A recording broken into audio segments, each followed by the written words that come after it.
Olá, sejam bem-vindas e bem-vindos. O vídeo de hoje está dedicado à teoria crítica. Eu vou procurar fazer uma fala relativamente breve, relativamente informal, mas que seja suficiente para que tenhamos um registro sobre a teoria crítica. Nesse registro, eu gostaria de contemplar tanto alguns conceitos, quanto alguns elementos históricos, quanto me referir mais particularmente ao trabalho de alguns autores identificados com a teoria crítica.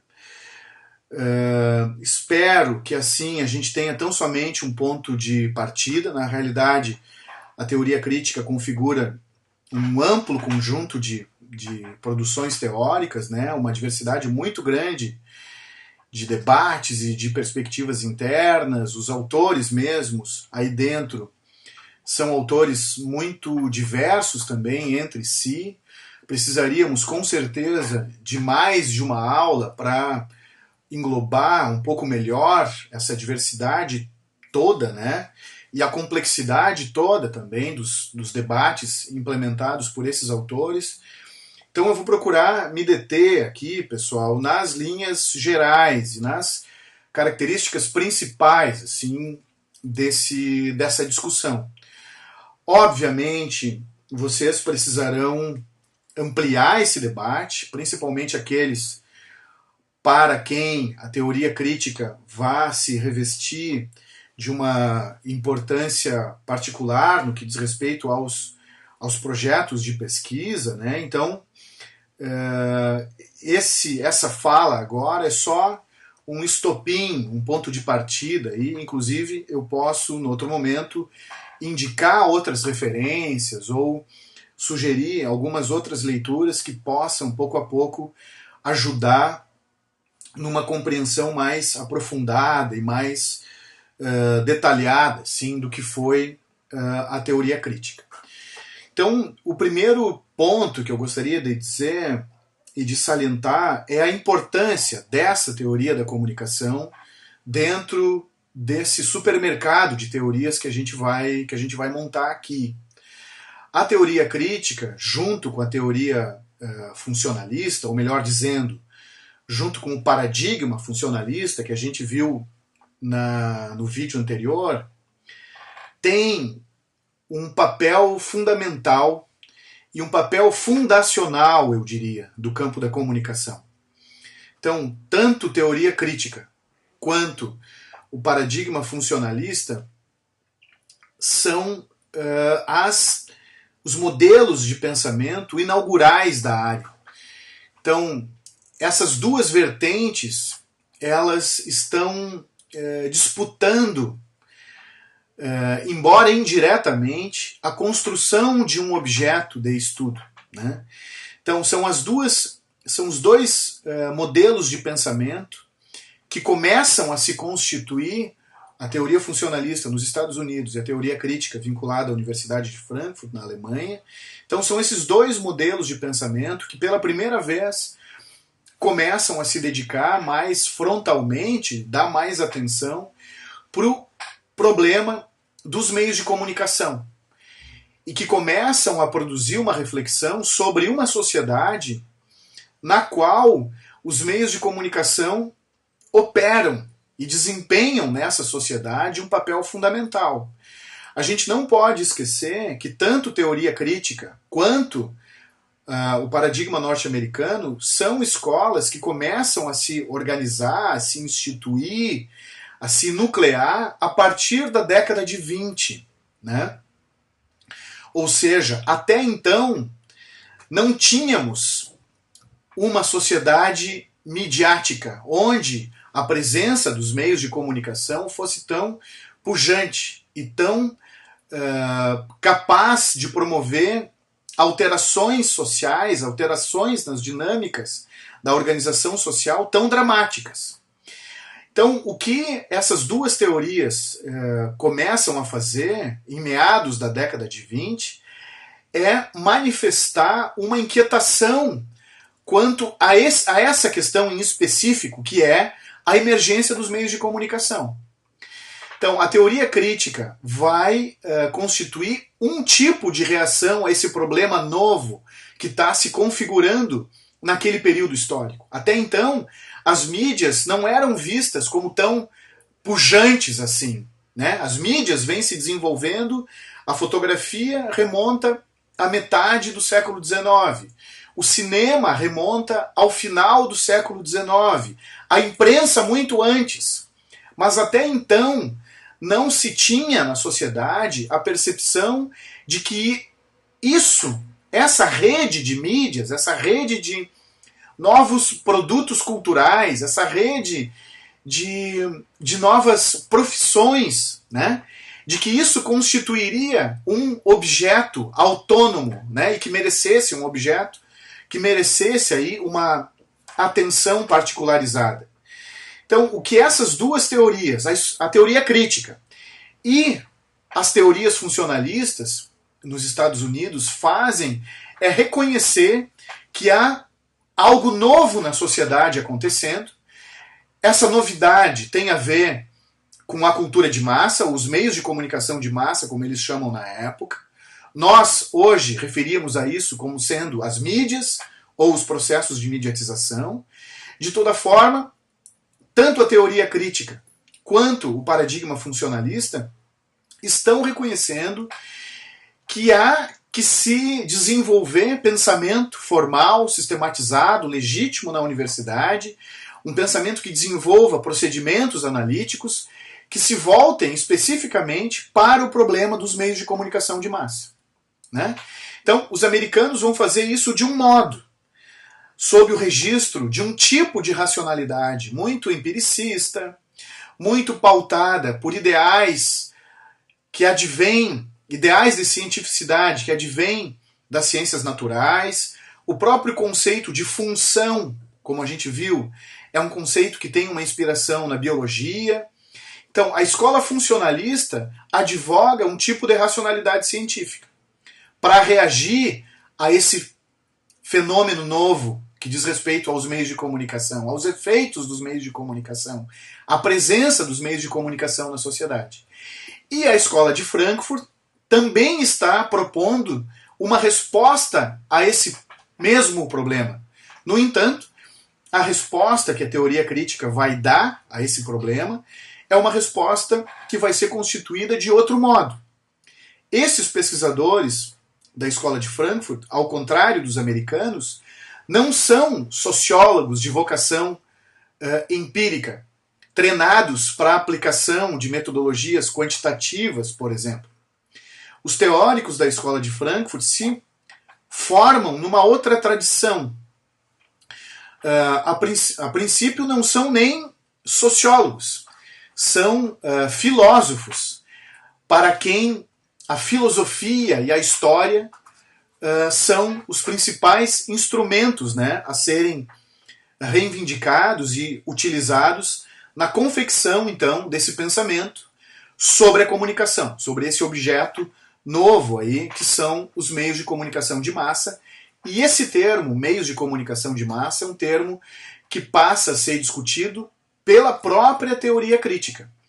Então, o primeiro ponto que vale salientar, assim, e com isso eu englobo um pouco essas duas escolas que a gente está vendo, agora a teoria crítica e no vídeo anterior a teoria funcionalista, diz respeito a essa importância fundacional para a área. A gente tem, pela primeira vez, num caso e no outro, abordagens que vão se constituindo, modelos de pensamento que se propõem a destacar ou responder, né, especificamente a temática nova, então nova, dos meios de comunicação de massa. Só para referir, na década de 60, Umberto Eco publica esse livro, chamado Apocalípticos e Integrados.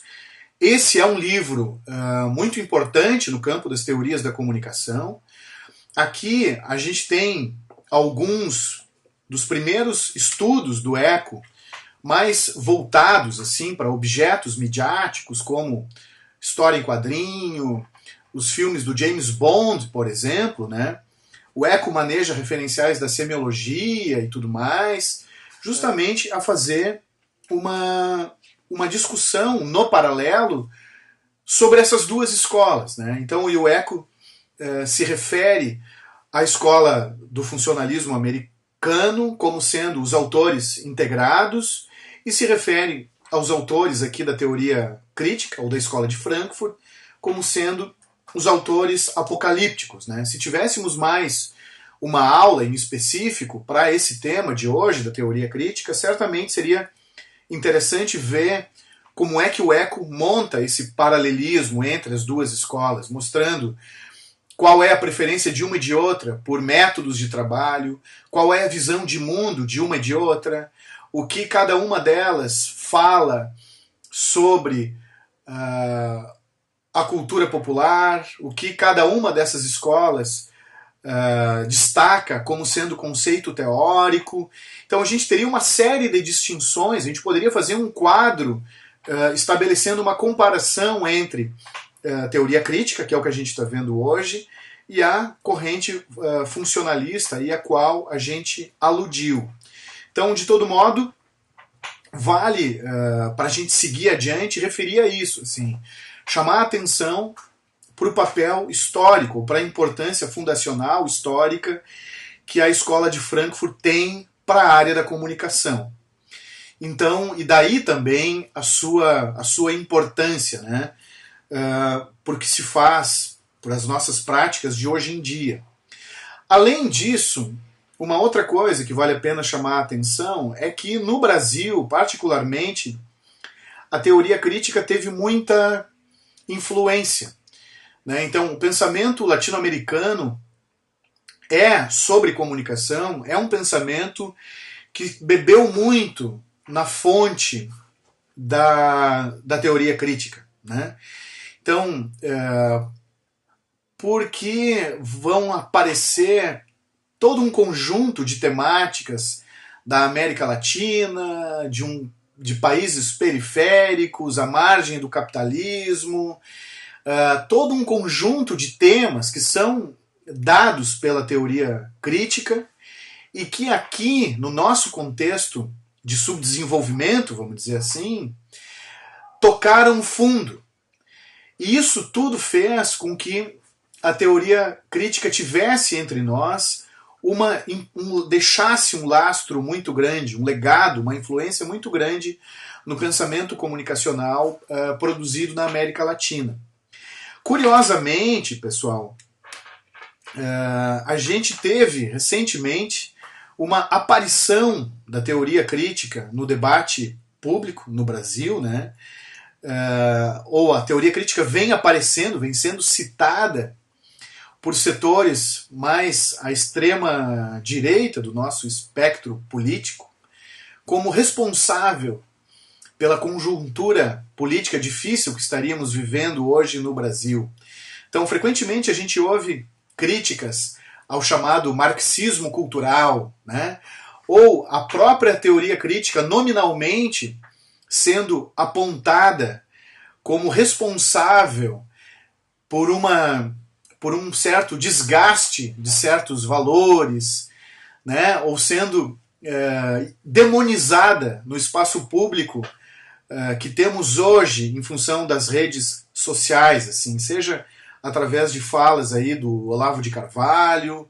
A gente teve recentemente uma fala de um maestro chamado Dante Mantovani, que foi nomeado como novo presidente da Funarte e que deu um depoimento público fazendo uma correlação entre rock, consumo de drogas, apoio ao aborto, apoio ao satanismo. E esse mesmo sujeito dizendo, sustentando uma tese de que o Theodor Adorno, que é um autor vinculado à teoria crítica, teria em realidade sido o autor das canções e das letras das canções dos Beatles, por exemplo, né? Então, houve uma espécie de atualização da teoria crítica nesse cenário de polarização e de turbulência política que estaríamos vivendo, ou pelo qual estaríamos passando hoje no Brasil, assim. Então, de certa forma, a teoria crítica além de ter sido muito importante do ponto de vista da fundação da área da comunicação, deixou um lastro particularmente importante para a constituição de um pensamento comunicacional latino-americano, o Brasil aí incluído, e, recentemente, a teoria crítica voltou à tona nesse cenário aí de oposições políticas e disputas políticas que tem marcado aí a nossa agenda cultural, nosso consumo diário de mídias aí de 2018 para cá. Então essas são algumas considerações iniciais, né? A gente poderia ir adiante referindo ao fato de que há uma bibliografia enorme sobre teoria crítica. Obviamente a gente não conseguiria mapear esses vieses internos e todo esse conjunto de conceitos e de reflexões que vão se definir aí dentro, né, num único encontro, num encontro breve ainda. Eu quero referir aqui a alguns textos que podem interessar aqueles que quiserem, né, continuar nessa perspectiva. Um trabalho, talvez um dos textos mais densos do ponto de vista da historiografia da Escola de Frankfurt, é esse trabalho aqui, desse autor chamado Martin Jay. O título, então, é A Imaginação Dialética.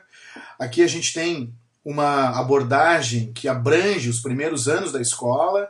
A escola se funda em 1923. A teoria crítica está vinculada, então, à Universidade de Frankfurt. É um conjunto de autores que fundam um instituto de pesquisa social de Frankfurt, batizado assim mesmo. Esse instituto é financiado por um empresário argentino de família alemã que havia imigrado para a Argentina e que resolve apoiar um centro de investigações sociológicas. Esse centro acaba sendo justamente a teoria crítica.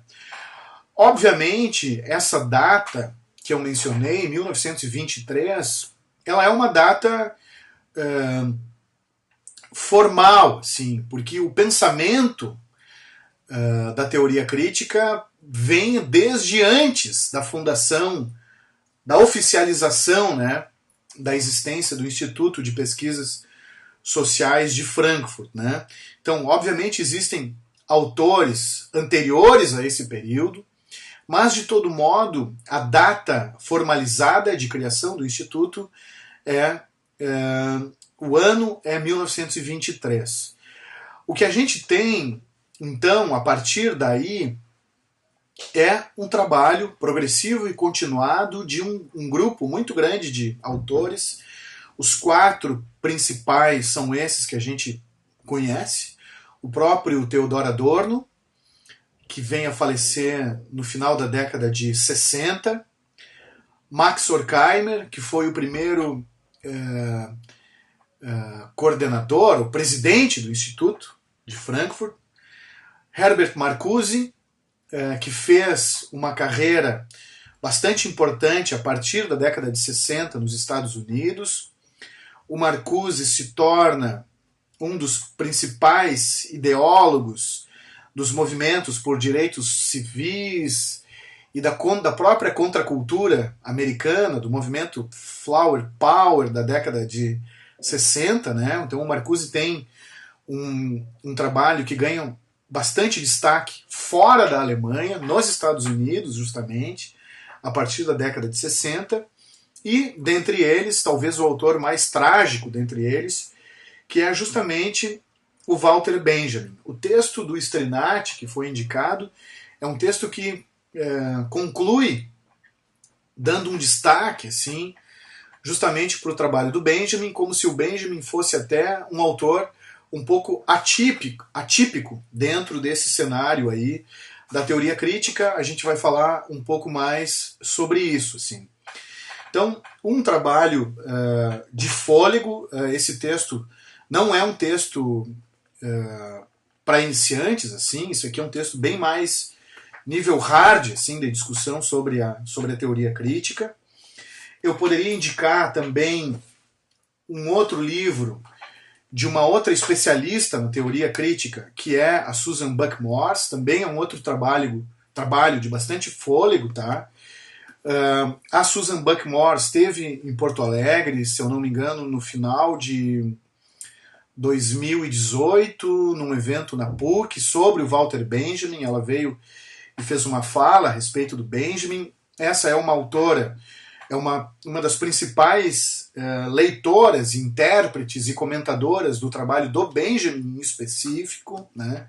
Ela é uma ótima leitora do Walter Benjamin. No entanto, esse livro é um livro dedicado mais amplamente, assim, ao contexto todo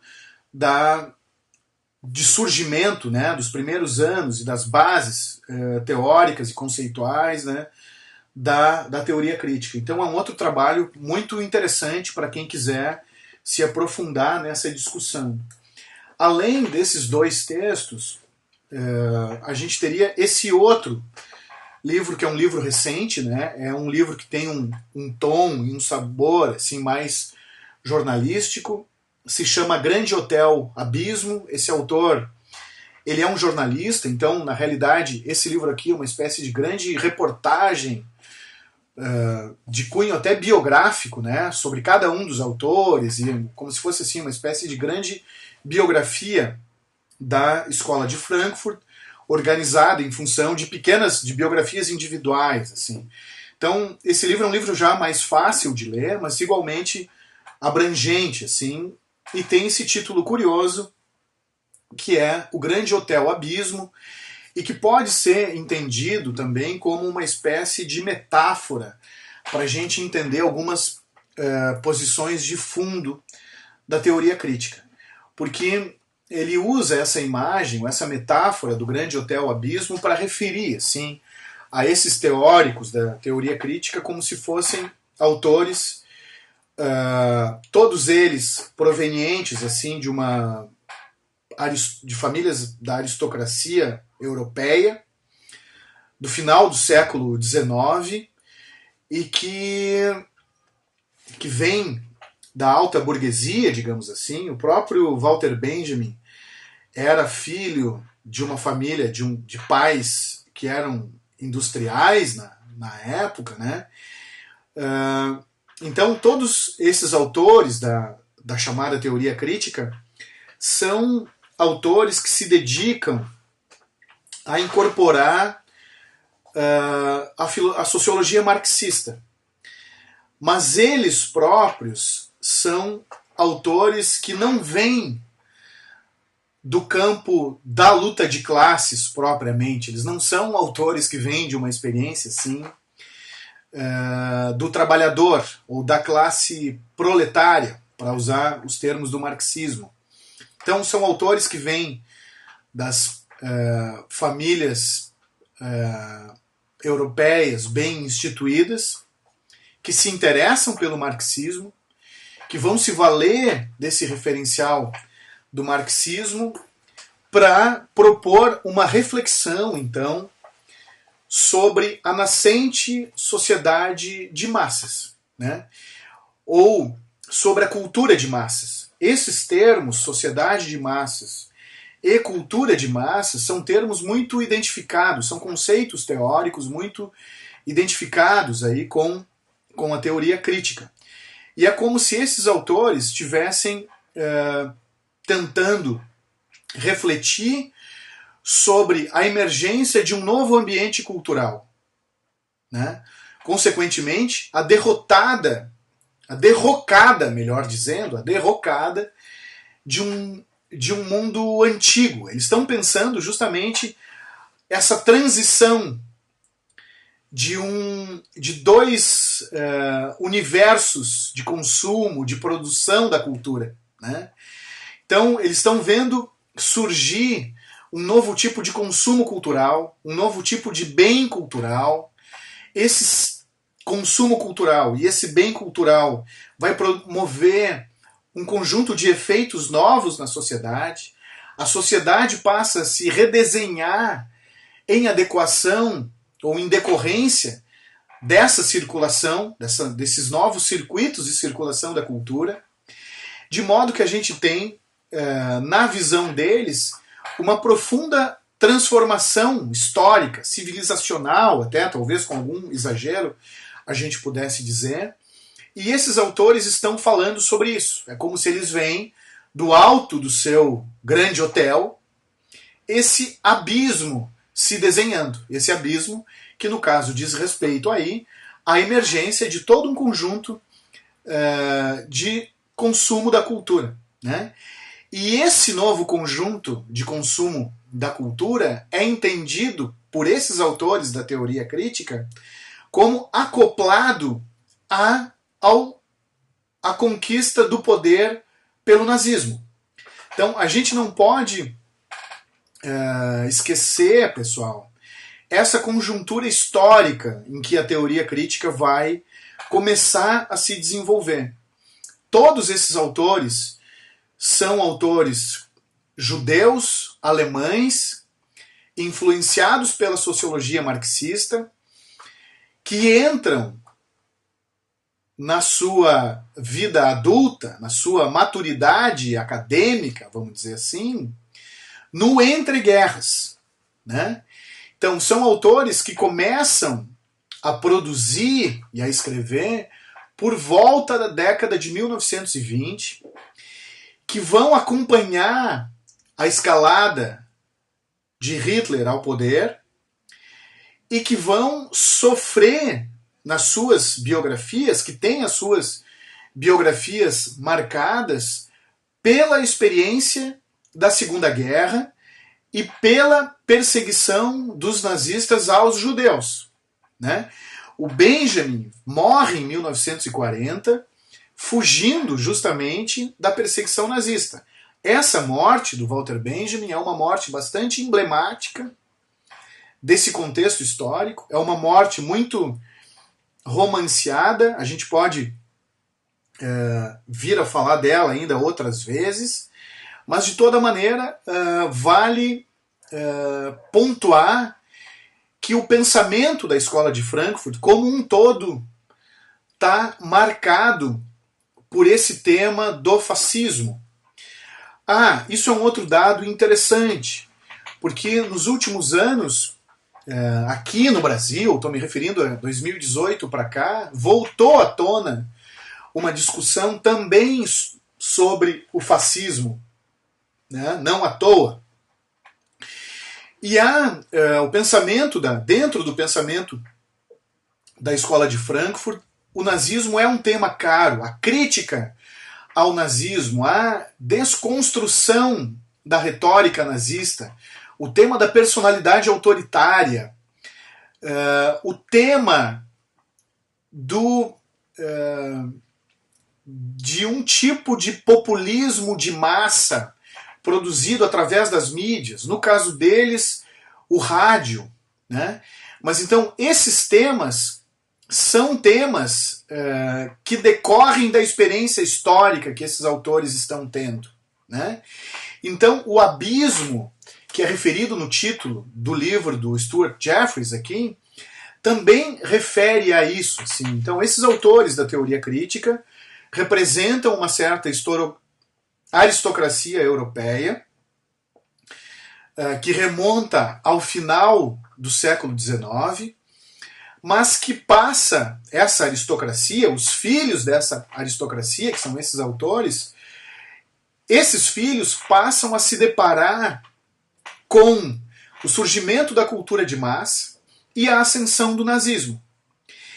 E é essa moeda de dupla face, cultura de massa e nazismo, que acaba representando para eles a abertura de um fosso na experiência histórica, ou então de um abismo, conforme esse autor aqui já refere. Então, esse termo, grande hotel, abismo, é também o título de um escrito do próprio Theodor Adorno e que aqui funciona também como síntese, né, como emblema e como título desse livro aqui que eu mencionei agora há pouco, do Stuart Jeffries, e que pode ser uma boa uma boa porta de entrada para quem se interessar pela teoria crítica. Então, assim, todos esses autores passam por essa... lidam, né, com essa ameaça do nazismo, assim, sofrem essa ameaça e, obviamente, essa experiência histórica está impregnada naquilo que eles escreveram e nas biografias individuais e na trajetória de cada um desses autores vinculados à teoria crítica. Vale dizer que é justamente em função disso, né, da ascensão do Hitler ao poder, que esses autores migram para os Estados Unidos ao longo, no final dos anos 30 e no começo dos anos 40. O próprio Theodor Adorno, por exemplo, deixa a Alemanha, ele tem um período na Inglaterra e mais adiante, ele vive pouco tempo na Inglaterra, se eu não me engano, é um pouco mais de um ano, cerca de um ano, e depois se instala em Nova York, passa por um período no México também, então tem passagens curiosas assim, das biografias desses autores, né? E que talvez seja também um modo da gente ler a própria teoria crítica, considerando assim as biografias desses autores. O próprio Instituto de Pesquisa Social de Frankfurt funciona fora de Frankfurt durante um período, né? Se eu não me engano, funciona na Suíça por um período, depois é reativado em Nova York, e depois é retomado, é reinaugurado mais adiante, terminada a guerra, de volta na Universidade de Frankfurt, para onde esses pesquisadores retornam, né? Para onde Adorno e Horkheimer retornam no final dos anos 50. Sendo que o Marcuse continua nos Estados Unidos e faz a sua carreira ao longo da década de 60 e 70 nos Estados Unidos. O Herbert Marcuse, então, vale considerar, ele acaba se tornando uma espécie de celebridade pop, né, ao longo da década de 60, assim, se equiparando ao próprio Marshall McLuhan. Né? Então, em algum momento, ali na década de 70, que McLuhan e Marcuse são, nos Estados Unidos, os principais teóricos, as figuras públicas, assim, os intelectuais públicos, né? Mais chamados para se pronunciar sobre os meios de comunicação de massa, sobre a cultura contemporânea, assim, nos Estados Unidos. Então isso é só uma curiosidade, mas que ilustra, né, um pouco a trajetória aí da escola e os percalços, né, também com os quais esses autores foram lidando. Aqui no Brasil, a gente tem um autor que também volta e meia ressurge, pelo menos nas minhas redes sociais, né, e cujos textos são compartilhados, e que é um autor que escreve na Folha de São Paulo, que é o Vladimir Safatli. O Safatli publicou recentemente esse livro, é um livro recente dele, dedicado justamente ao Theodor Adorno, e o Safatli é, entre nós, né, um dos autores que se encarrega assim, de preservar ou atualizar esse legado que foi constituído assim, pela teoria crítica a partir, então, de 1923. Vale dizer também que, no caso especificamente aí do Theodor Adorno, a gente tem o Adorno era músico também, compunha, né? Então há uma dimensão, há uma preocupação estética e sobre teoria da música, inclusive, no caso do trabalho específico aí do Theodor Adorno. Um outro autor cujos textos eram muito significativos assim na década de 90 e no começo dos anos 2000 é esse autor chamado Douglas Kellner, né? Então eu lembro que quando fiz o mestrado e o próprio doutorado, os textos do Kellner eram muito trabalhados. Seguidamente, esse texto, especificamente aqui, A Cultura da Mídia, era utilizado em sala de aula, e o Douglas Kellner também é um autor para quem, né, essa perspectiva frankfurtiana tem ou tinha uma especial relevância. Assim. Vale dizer também, minha gente, que a teoria crítica, embora tenha sido hegemônica no campo dos estudos de comunicação até a década de 50, a escola não termina aí, né? Então, a gente poderia dizer que nós estamos... A Escola de Frankfurt existe ainda hoje, né? E existem autores contemporâneos vinculados à Escola de Frankfurt, né? Um deles é um autor também muito importante para a teoria da comunicação, com uma série de discussões sobre esfera pública, por exemplo, sobre a ideia do agir comunicativo, que é um autor chamado Habermas, que é vivo ainda. Né? O Habermas deve ter cerca aí de 90 anos, e é um autor, se eu não me engano, eu acho que ele fez 90 anos o ano passado, e é um autor que compõe o que a gente poderia chamar, talvez, de uma segunda geração da teoria crítica. Né? Então a teoria crítica continua ainda atuante, né? E continua ainda operando, né?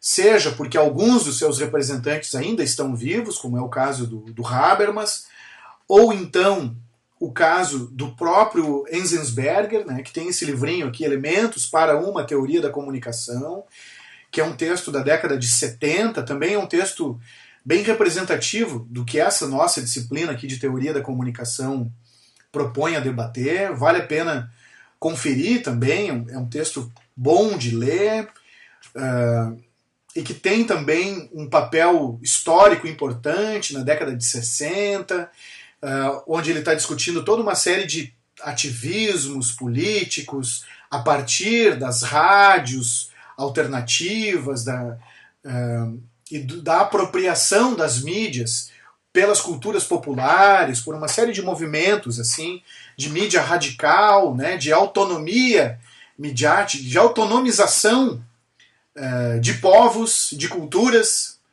periféricas, né, pela utilização dos meios de comunicação.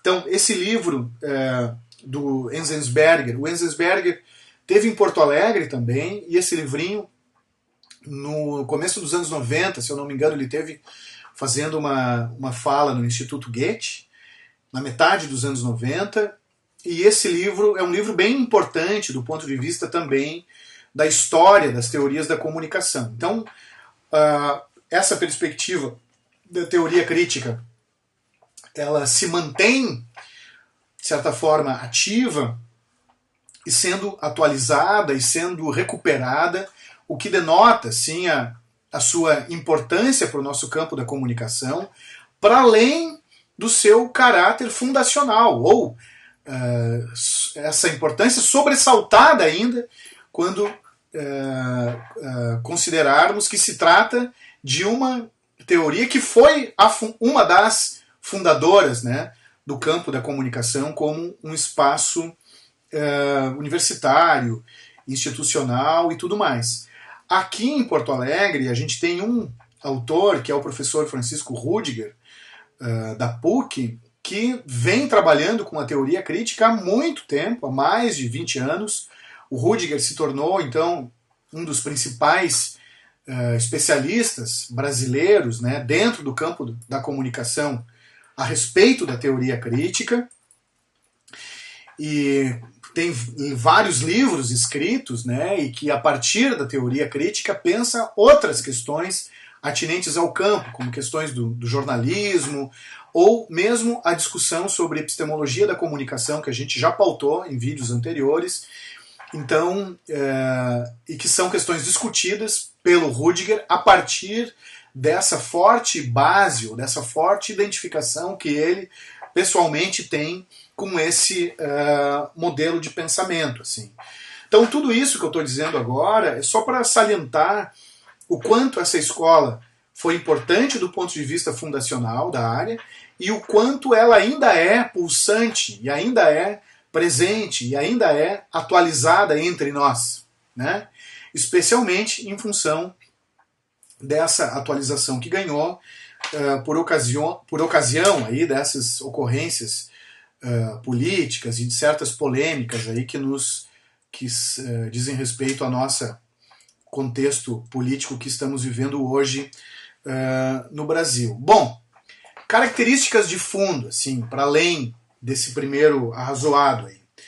Primeira coisa, pessoal, que vale registrar é que são esses autores vinculados à teoria crítica são autores que têm um projeto de fundo. No que consiste esse projeto? É o projeto de tentar atualizar o marxismo. Tá?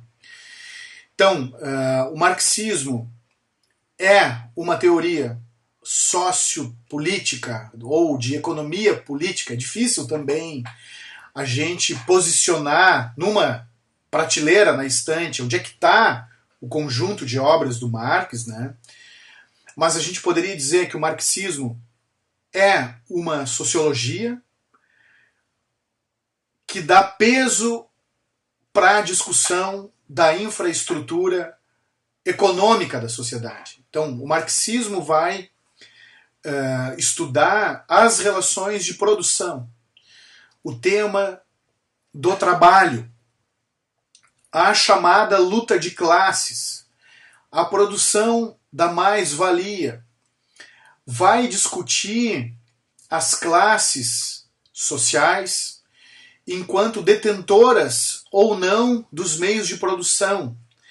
Então, o marxismo, que vai se desenrolar na metade do século XIX, tá?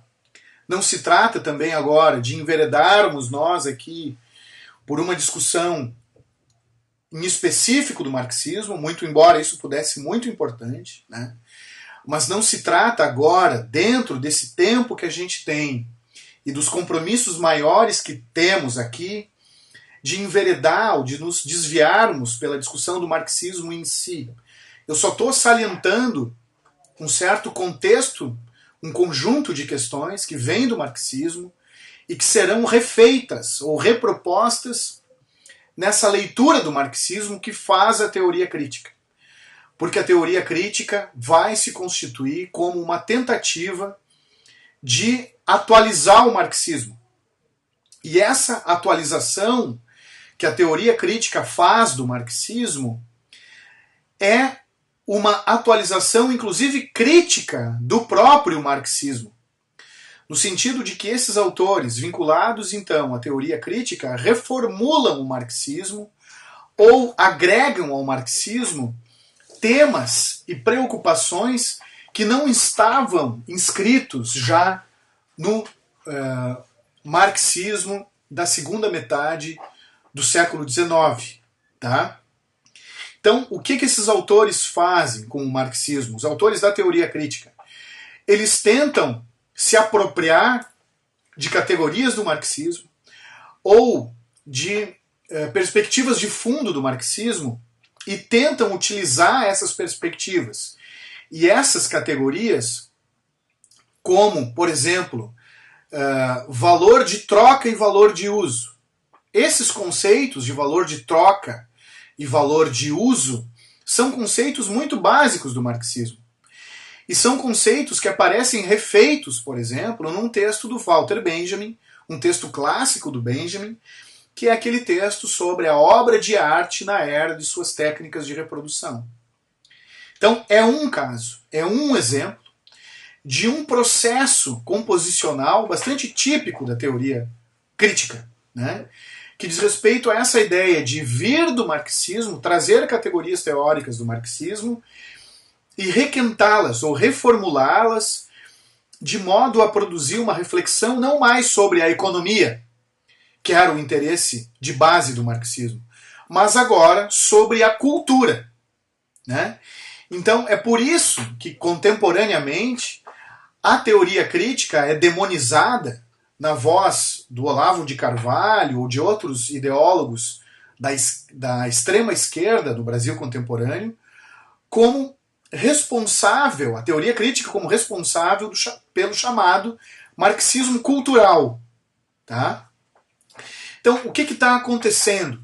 É como se esses autores ao longo dos anos 20, 30, 40 e 50, estivessem tentando formular, a partir do marxismo, um pensamento que fosse crítico da sociedade de massa, principalmente no que diz respeito ao campo cultural, a ação,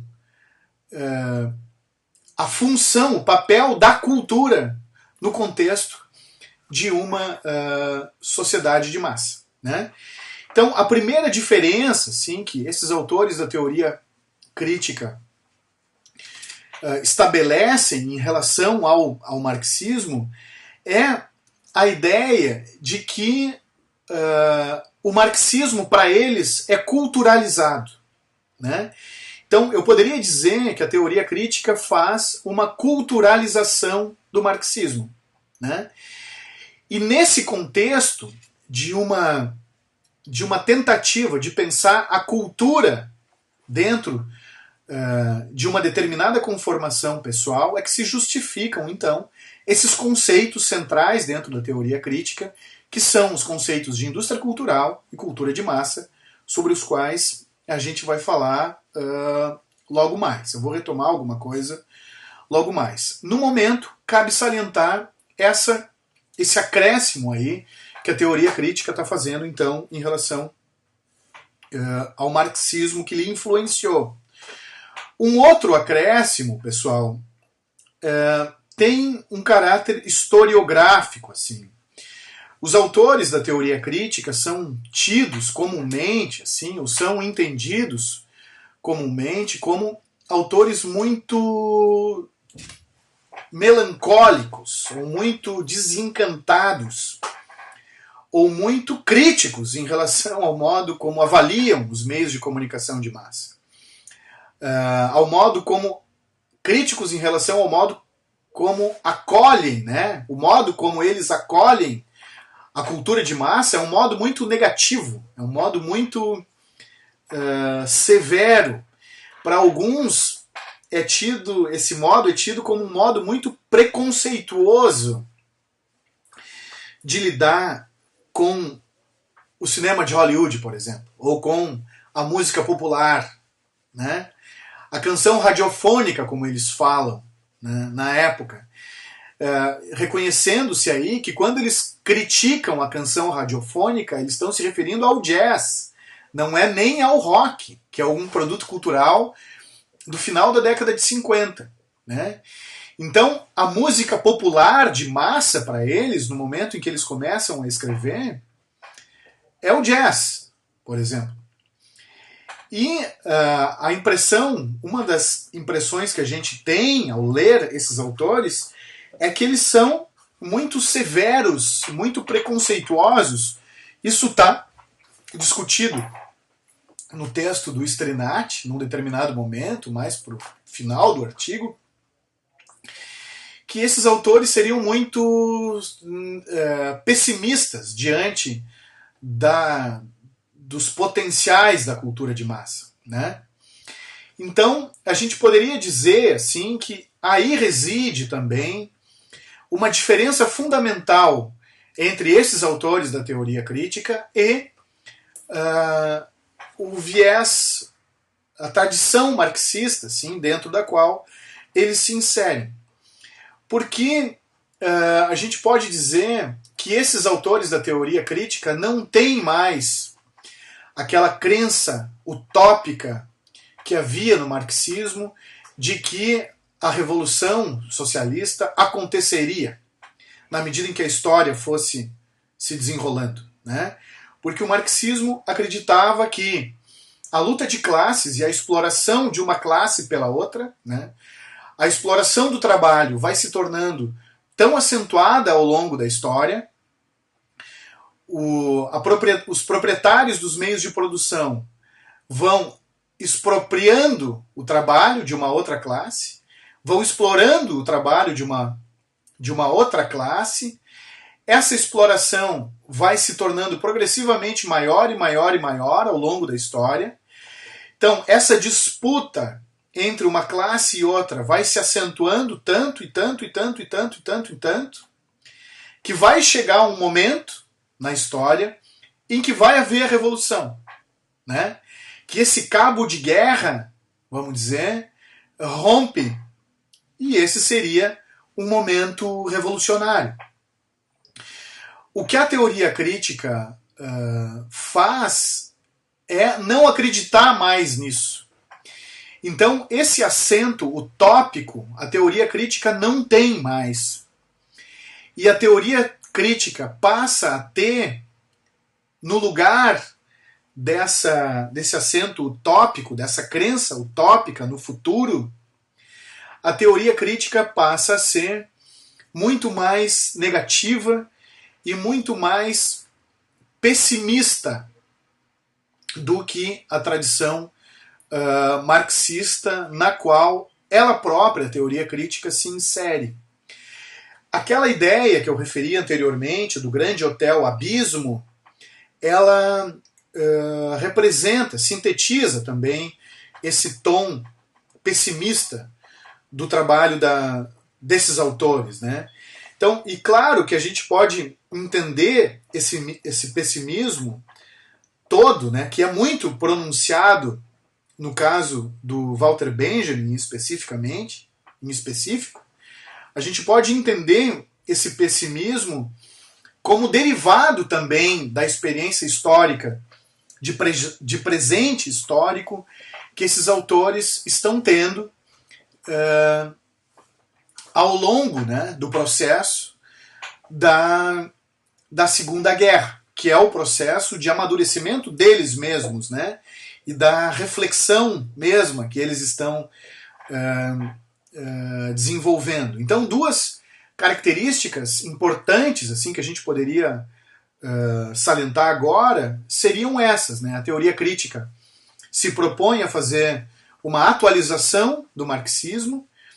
Essa atualização do marxismo é uma atualização crítica ao marxismo, e essa atualização do marxismo se diferencia do marxismo em função de dois aspectos. O primeiro é que a teoria crítica é uma teoria sobre a cultura, ao contrário do marxismo, que é uma teoria economicista sobre a sociedade. É um ponto. E o outro ponto é que a teoria crítica se reveste de um pessimismo ou de um negativismo que contrasta com o marxismo enquanto uma utopia política, né? Então, são dois pontos importantes assim, dentro dessa perspectiva teórica. Vale salientar também que esses conceitos que eu já mencionei de indústria cultural e de cultura de massa são os principais conceitos, né, do legado da teoria crítica. Esses termos, indústria cultural e cultura de massa, são termos largamente debatidos, né, dentro da teoria crítica. Se a gente pegar qualquer texto de resenha da escola ou de os próprios manuais de teorias da comunicação, quando falam sobre a teoria crítica, destacam muito esses dois conceitos, né, de indústria cultural e cultura de massa. De fato, eles são, é através deles, ou é com esses conceitos, que os meios de comunicação são tratados, né? Eles são conceitos muito importantes também dentro das escolas, dessa escola, né? Eles são também conceitos correlacionados, né? A gente não tem como falar na cultura de massa sem mencionar a chamada indústria cultural. Eles são conceitos, portanto, co-implicados ou correlativos ou complementares, né? Esse conceito de indústria cultural, ele é um conceito que, a princípio, parece assim um pouco paradoxal, né? Porque ele está se referindo a um processo de industrialização da cultura, como se ele estivesse dizendo isso. E, de certa forma, a intenção é essa mesmo, né? Esses autores entendem que a cultura que eles veem emergir através dos meios de comunicação, a partir principalmente da década de 20, seria uma cultura padronizada, seria uma cultura onde o trabalho autoral seria um trabalho dispensado, vamos dizer assim, na medida em que eu passo a ter uma cultura produzida por grandes equipes de produção. Eles estão se referindo aqui principalmente a essa cultura vinculada ao cinema, à publicidade, ao rádio, que é a grande mídia de referência da época também. Então, esses autores, eles estão pensando esses produtos culturais, né? Como é que esses produtos são confeccionados, como são consumidos, como repercutem e como refazem um conjunto, refazem a noção mesma que tínhamos de cultura até então, né? Então, o que é, por exemplo, pensar a autoria nesse contexto, né, da cultura de massa? O que é pensar a originalidade nesse contexto da cultura de massa? O que é pensar a novidade nesse contexto da cultura de massa? O que é pensar o valor ideológico na cultura de massa? Né? Como é que essas coisas todas se refazem quando eu passo a ter outros produtos, outros formatos culturais em jogo e sendo desenvolvidos e interpelando um público que é massivo, né? Então, a ideia de cultura de massa está referindo a isso, assim, a um tipo de produção cultural que se define muito mais pelo seu caráter de entretenimento e de consumo mesmo, né? Como um produto pelo qual se paga e que se consome de forma indiferenciada e em larga escala, né? Então, como dar conta agora dessa nova circulação dos bens culturais, que não ficam mais restritos ao museu ou ao teatro, ao espaço da introspecção da literatura, da leitura de uma obra literária, né?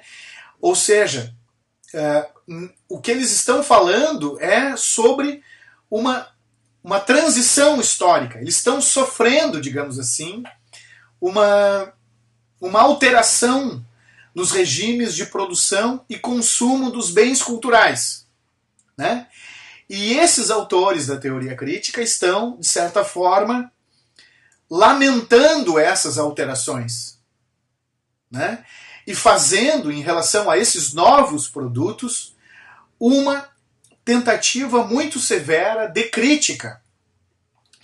Porque eles entendem, pessoal, e daí também o negativismo desses autores, que não há mais possibilidade de uma verdadeira revolução social. Não há mais possibilidade de emancipação do indivíduo, né? Na medida em que, nessa sociedade de massa, eu passo a ter um conjunto de produtos culturais ou uma oferta cultural que distrai o público, que distrai a sociedade dos seus reais problemas. Então, é como se eles estivessem dizendo assim: a indústria cultural distrai a sociedade da luta de classes.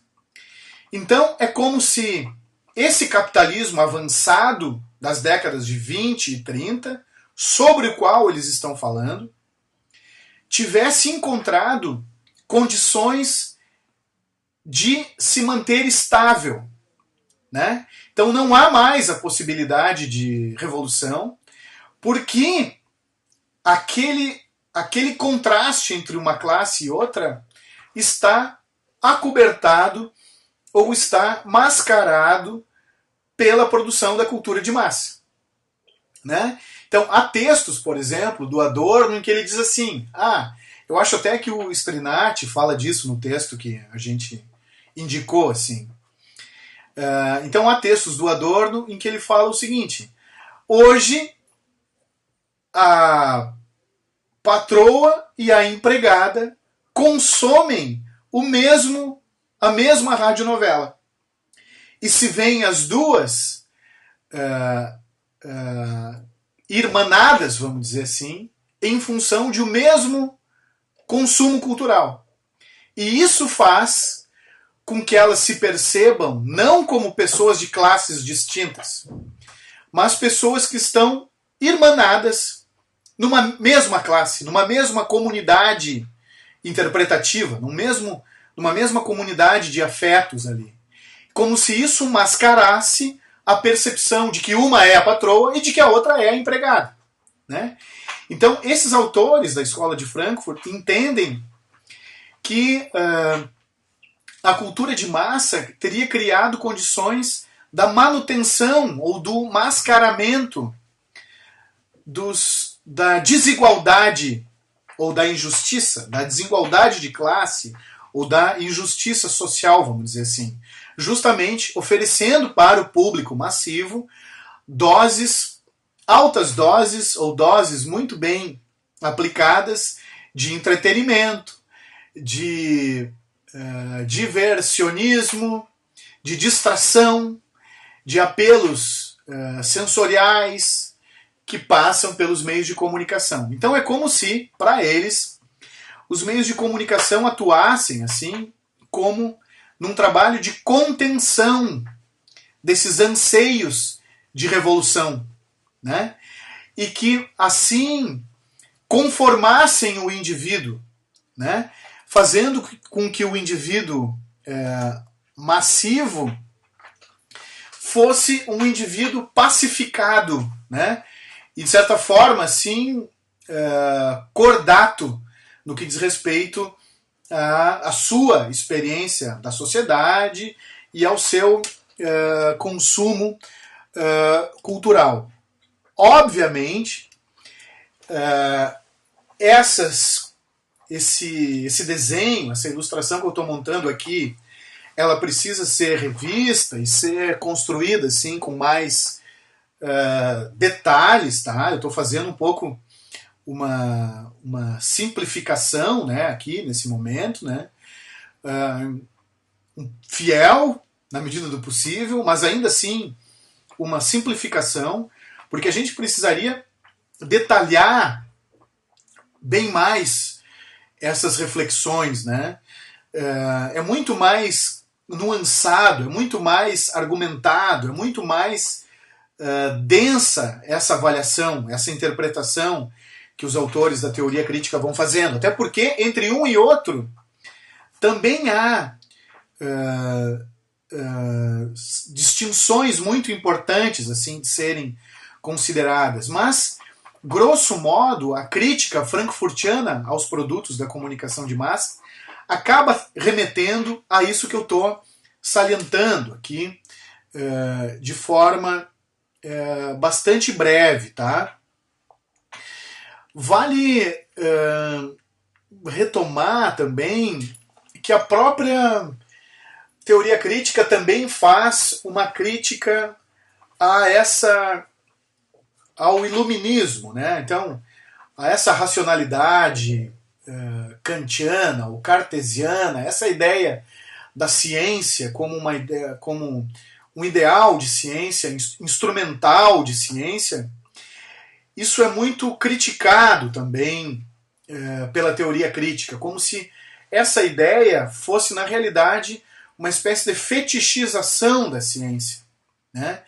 Então, os teóricos frankfurtianos também não advogam, né, muito uma cientificidade que seja como essa, né, aquela representada lá pela pesquisa norte-americana, como a gente viu. Os teóricos frankfurtianos são muito receosos, né, são muito cabreiros, vamos dizer assim, em relação aos mitos que essa própria racionalidade vai produzir. Entre elas, o mito da neutralidade, né? E os frankfurtianos acham que a ciência, ou pelo menos o ideal de ciência que eles próprios professam, tem que ter uma implicação concreta no sentido de de uma emancipação desse sujeito, né, individualmente, como se esse sujeito precisasse um pouco se libertar desse jugo da cultura de massa, né, e que nesse processo de auto esclarecimento, vamos dizer assim, fosse possível esse processo. Então tem uma ideia de emancipação do sujeito subjacente assim, ao modelo de racionalidade que a teoria crítica desenvolve. Né? Então tem uma crítica ao chamado, ao que eles chamam assim, de crítica ao iluminismo, né? Que na verdade é uma crítica ao progresso científico, é quase como se fosse isso. Porque eles entendem que essa razão instrumental ela é capturada pela técnica, né? Ou ela leva a um tipo de progresso, que é o progresso apenas da técnica. Né? O progresso científico é o progresso traduzido no avanço tecnológico especificamente, e não na emancipação do sujeito. Né? Então, a crítica ao progresso, que vem embutida também na teoria crítica, é essa crítica, de que a razão instrumental, técnica do iluminismo nos conduziu a um tipo de progresso que não implica ou que não remete para uma verdadeira emancipação do sujeito, né? Mas que, ao contrário, é um progresso que redunda na exploração maior do sujeito e no controle maior do sujeito e na opressão, digamos, do sujeito no interior de um tipo de racionalidade e de uma sociedade de massa pautada pela repetição e pela similaridade, por uma produção de uma similaridade assim, muito opressoras, né? Muito opressoras, muito marcadas assim, sobre os sujeitos. Né? Então, essas são algumas, tá, das características bem gerais assim, da teoria crítica. Eu queria retomar alguns pontos que me parecem importantes do texto ainda do Strinati, né? E depois a gente pode encerrar, deixando aí talvez alguns pontos para o debate. Né? Então, esse texto do Dominique Strinati, como eu falei, ele é um texto que me parece bem, que responde bem a essa necessidade que temos agora, assim, de fazer um panorama sobre a teoria crítica. Esse texto, minha gente, é um texto que faz, então, um pouco essa apresentação histórica da escola, como eu fiz aqui, a sua herança marxista, os conceitos que, a partir daí, vão ser implementados pela teoria crítica. Mais adiante, ele faz o levantamento de alguns problemas que seriam próprios da teoria crítica. Né? Então, isso é importante salientar também. Apesar de ser uma corrente de pensamento muito importante para o campo, ela é também muito criticada. Tá? São várias as críticas feitas à teoria crítica. Apesar, a despeito do seu reconhecimento, ou do reconhecimento da sua importância histórica. Né? E o interessante desse artigo do Dominique Strinati, que vocês leram, esse autor, ele é um autor vinculado à Universidade de Leicester, se eu não me engano, na Inglaterra. E esse capítulo que eu indiquei está tirado daquele livro, então, sobre cultura popular, que curiosamente está dedicado a esse tema da cultura popular, mas que serve perfeitamente para uma cadeira como essa nossa de teoria da comunicação. Né? Porque muitas das discussões que ele abarca ali, pelas quais ele passa, repercutem diretamente no campo assim, das mídias e tal. Por exemplo, ele vai passar pelo estruturalismo francês, pelas teorias feministas do começo ali da metade dos anos 90. Ele repercute alguma coisa também sobre o próprio marxismo. Então, e um dos capítulos é esse que vocês leram. Assim. Então, esse trabalho, esse texto, né, que a gente trabalhou aqui, me parece que ele cumpre esse papel de hoje, apresenta um pouco a escola, num primeiro momento, e num segundo momento elenca alguns pontos de críticas que costumeiramente são feitas assim à própria teoria crítica, né? Então, limitações da teoria crítica. O próprio Strinati, o autor do texto, ele mesmo não é vinculado, né, assim, à teoria crítica. Ele só está falando a respeito do seu legado. Ele não está defendendo a teoria crítica, obviamente, mas ele está submetendo aí a teoria crítica a uma espécie de balanço crítico, assim. E nesse balanço crítico, ele aponta algumas coisas que eu acho que vale a pena destacar aqui, tá? Primeiro, tem uma discussão, os pontos seriam o seguinte.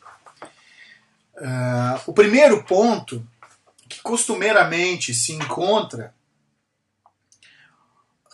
quando se discute a teoria crítica, é a acusação de que seria uma escola muito elitista, tá? E de que esses autores aí, na realidade, estariam professando, assim, ou manifestando o seu incômodo com um mundo, um universo cultural que não é mais o deles próprios, né? Então, esses autores estão vendo o surgimento da indústria do cinema, eles estão vendo o surgimento de uma rede de mídias na sociedade. Nessa rede de mídias, a proliferação de outros bens culturais, né? Outros artefatos culturais, como eles chamam, né? E eles entendem esses artefatos como padronizados ou pseudo-individualizados. O texto faz também uma discussão muito interessante sobre essa ideia de padronização e pseudo-individualização. Vale a pena vocês atentarem também para isso na leitura, né? Então é quase como se eles estivessem fazendo uma crítica das inovações culturais que decorrem dessas inovações tecnológicas. E essa crítica, muitas vezes, que esses autores fazem, é vista como uma crítica elitista, como se eles fossem defensores de uma cultura que já não mais existe, que é essa cultura letrada, aristocrática, europeia, da qual eles vêm. Muito embora tenham se interessado assim, pelo marxismo como um instrumento teórico, né? Então, assim, frequentemente se aponta esse elitismo que estaria presente assim no trabalho desses autores. Obviamente, isso pode ser um efeito de leitura, né? Para aqueles que estão começando assim a lidar com a teoria crítica, talvez de fato ocorra essa impressão. No entanto, na medida em que a gente vai entendendo melhor o que esses autores estão dizendo e vai enxergando assim mais de forma mais nuançada essas perspectivas, a gente vai vendo que essa crítica vai se mostrando um pouco insuficiente. Não se trata de dizer que ela está completamente errada, ou que é uma má leitura, né? Mas a gente vai relativizando um pouco mais essa impressão, assim, né? Uma outra crítica muito frequente e que é feita, sobretudo assim, na esteira aí da teoria feminista, é que a gente passa a ter autores que, ao final das contas, estão defendendo um ponto de vista muito masculino sobre a cultura, né? e que as questões assumidas, o próprio ponto de vista é sempre o ponto de vista de um senhor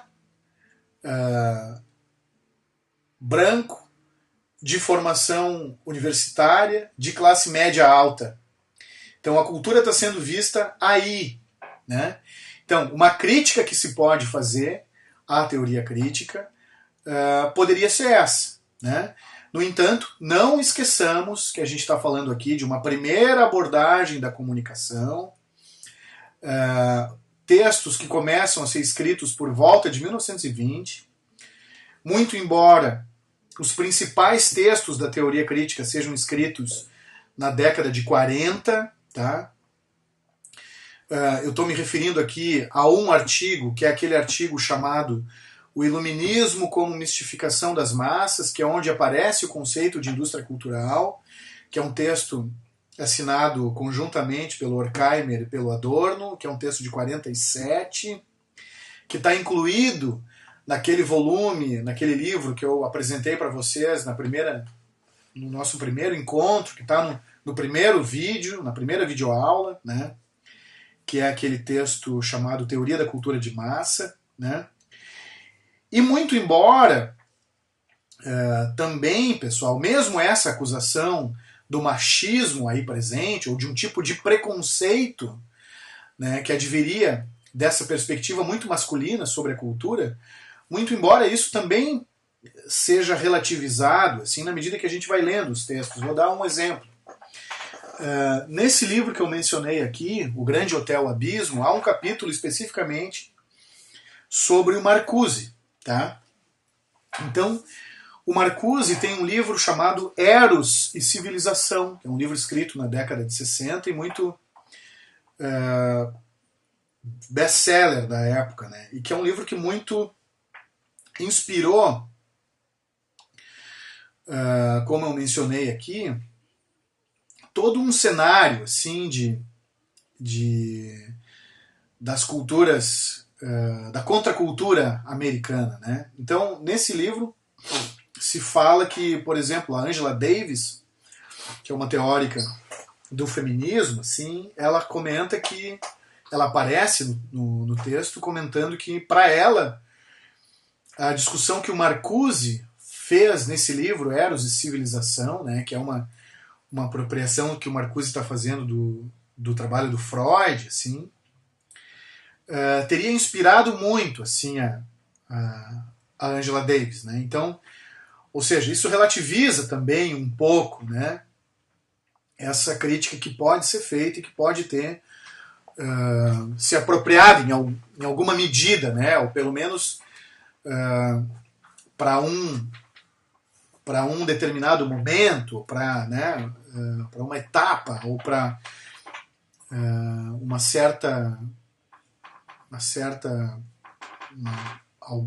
momento da escola de Frankfurt. Assim. Então essa é uma crítica feita, que estaria presente na escola um certo preconceito desse tipo, assim, além do seu elitismo que eu referi anteriormente. Uma outra crítica muito frequente é a ideia da ausência de pesquisa empírica na escola. Então, como eu mencionei, esses autores não são sociólogos que fazem trabalho de campo como os americanos, né? E que as afirmações da teoria crítica seriam muito pouco evidenciadas, assim, e que esses autores trabalhariam muito com generalizações sobre os meios de comunicação de massa, né? E que nesse sentido esses trabalhos seriam frágeis do ponto de vista da sua conformação ou do seu rigor metodológico, né? Então, os autores é como se eles estivessem muito mais confirmando seus apriorismos ou elaborando grandes generalizações teóricas do que propriamente dedicados assim a produzir evidenciação empírica ou estudos de caso mais circunscritos e metodologicamente mais bem focados e bem resolvidos, assim. Além do que, uma outra crítica que o Strinati menciona ali é que parece que essas análises feitas pelos teóricos da teoria crítica seriam impregnadas por julgamentos de valor, né, a respeito dos produtos culturais que eles analisam, né? Então, mais do que propriamente analisar, os autores estariam aí utilizando os produtos culturais para confirmar seus apriorismos ou valores, assim, gostos pessoais e, né, e julgamentos de valor aí, que eles estariam de modo meio que velado fazendo assim sobre os produtos que analisam. Então, o texto esse do Storinati tem esses 3 momentos, né? Eu acho que eu reproduzi um pouco, de forma meio solta aqui, esses 3 momentos do artigo. Um primeiro momento de apresentação um pouco da escola, salientando aí